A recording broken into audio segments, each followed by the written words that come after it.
நீங்க வந்து புதுசா வந்து ராபிட்ஸ் வந்து வளர்த்த போறீங்களா அப்படின்னா இந்த வீடியோ உங்களுக்கு தான், மறக்காம வந்து பாருங்க.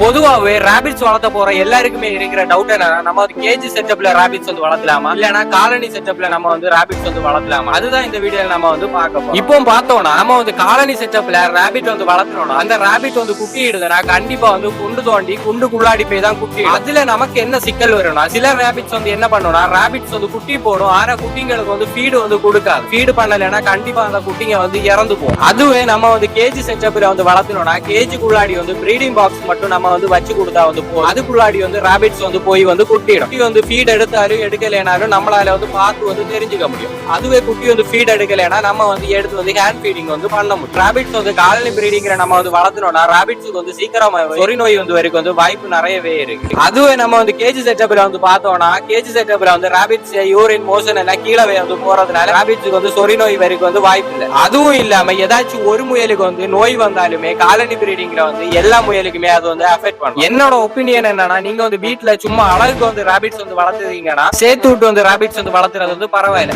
இதுவே வந்து நீங்க வந்து சின்ன ஒரு பிசினஸ் மாதிரி நீங்க வந்து ட்ரை பண்ணுதீங்கன்னா கண்டிப்பா வந்து கேஜி செட்டப் தான் ராபிட்ஸுக்கு வந்து நல்லது. அப்புறம் நம்ம சேனல்ல வந்து உங்களுக்கு வந்து பிடிச்சிருந்துச்சுன்னா மறக்காம வந்து ஃபாலோ பண்ணிட்டு போங்க. Okay, bye bye.